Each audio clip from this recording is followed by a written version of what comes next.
Good morning, Miss Asti and friends. Today, me and my group are going to present our English project. Our group consists of Jasper, me, Gretchen, Charissa, Ricardo, and Raymond. Our group was asked to find an example of argumentative text, and we also analyzed the structure and the purpose of the text. So, I'm going to tell you about what is argumentative text. So, an argumentative text is a form of writing that aims to convince the audience about a particular opinion or point of view.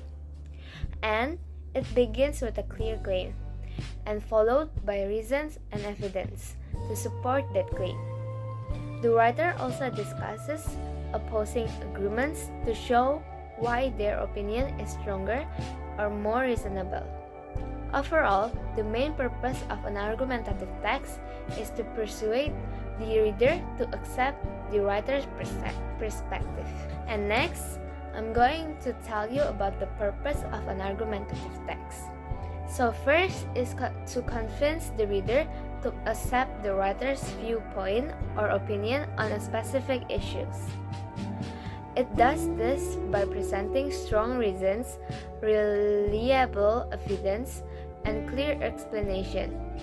An argumentative text also aims to make the reader think critically by considering different sides of the topic, including opposing arguments, before showing why the writer's position is the most reasonable. So next, I'm going to tell you about the structure of argumentative text. So first, there are an introduction. So the introduction presents the topic being discussed and clearly states the writer's position or main claim. This section helps the reader to understand what the argument will be about and what states the writers are going to talking. And next, number 2 is arguments and evidence. So, this is the main part of the text, where the writer provides several strong reasons to support that claim. But each reason should be explained clearly and supported by a solid evidence, such as a facts, statistics, expert opinions, or real example. Number 3 is counter-argument or opposing viewpoint. So in this section, the writer acknowledges that there are other opinions or arguments that disagree with their position. By mentioning the opposite side, the writer can show that they can understand the issue from multiple perspectives, which can make the argument more valuable and balanced. Rebuttal. After presenting the opposing viewpoint, the writer responds to it by explaining why that viewpoint is less strong, less logical, or less supported by evidence. This is called the rebuttal. The rebuttal strengthens the writer's origins argument and shows that their position is more reasonable than the opposing one. Conclusion. The conclusion summarizes the main points of the argument and restates the writer's claim in a powerful way. It reinforces why the writer's position is the most logical or beneficial. The conclusion may also include a final thought or a call to action, encouraging the reader to think or act based on the argument. Next example, the topic is should school ban junk food? Introduction. Many people believe that junk food should be allowed in school, but I strongly disagree. Schools should ban junk food to protect students' health and improve their learning environment. Argument and evidence.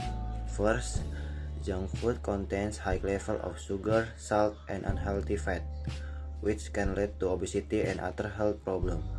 According to health studies, students who frequently eat junk food are more likely to experience fatigue and poor concentration in class.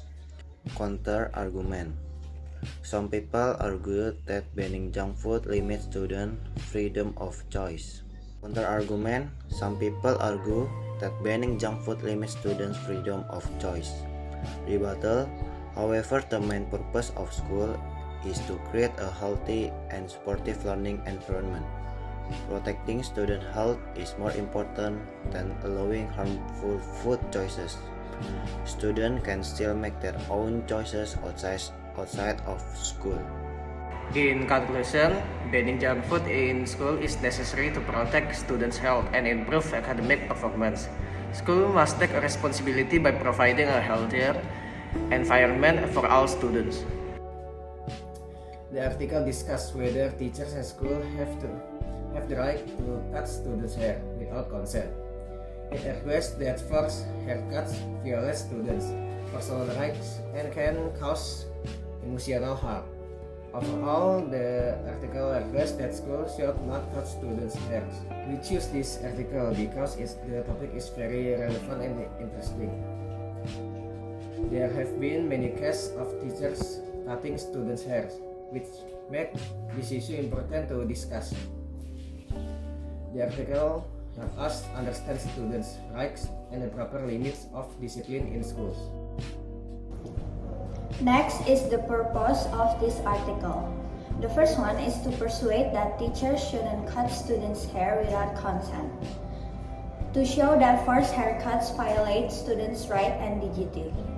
To argue that discipline cannot justify physical intervention. To explain that the practice is ethically and legally inappropriate. To promote respectful educational approaches to discipline. And then the last one is to encourage protection of students' rights in implementing school rules. Next is structure of the argumentative text from the article. First is introduction. The article introduces the issue of whether school or teachers have the authority to cut student hair. It highlights that this practice often happens in the name of discipline but raises concern about student rights and legal boundaries. The introduction presents the main claim that a school should not cut student hair without consent because it violates student personal rights. 2. Its argument and evidence. Argument 1. Forced haircuts violate student rights. In the article explained that students have personal right over their own bodies, including their hair. Cutting hair without permission is considered an invasion of privacy. Argument 2 is forced haircut can cause emotional and psychological harm. The text in the argues that this practice may embarrass students and negatively affect their self-esteem. Argument 3 is discipline should not involve physical action. In the article, provides evidence that educational discipline should be corrective and respectful. The third is counter-argument or opposing viewpoint.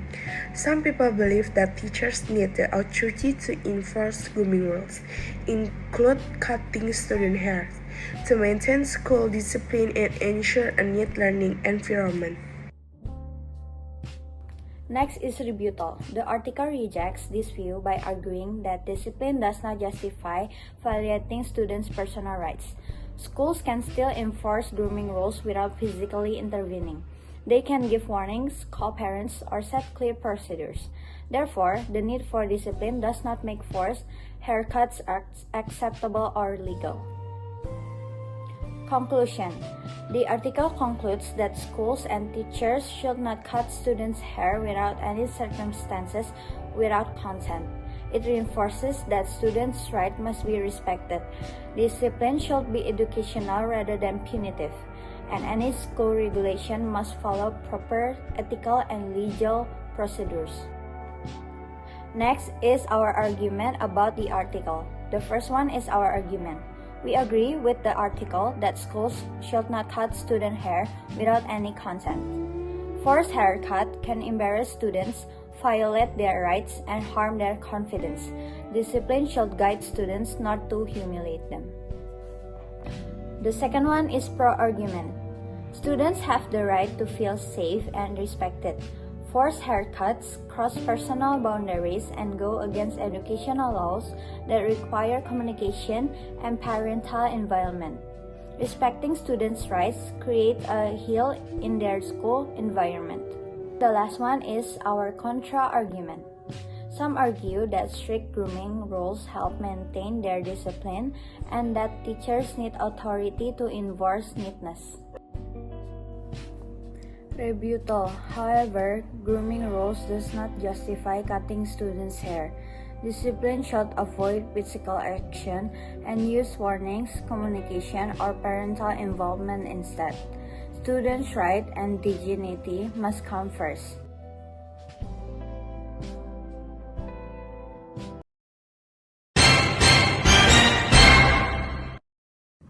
We choose to use Canva not only because it was assigned by our teacher, but also because it offers many advantages for creating a clear and attractive presentation.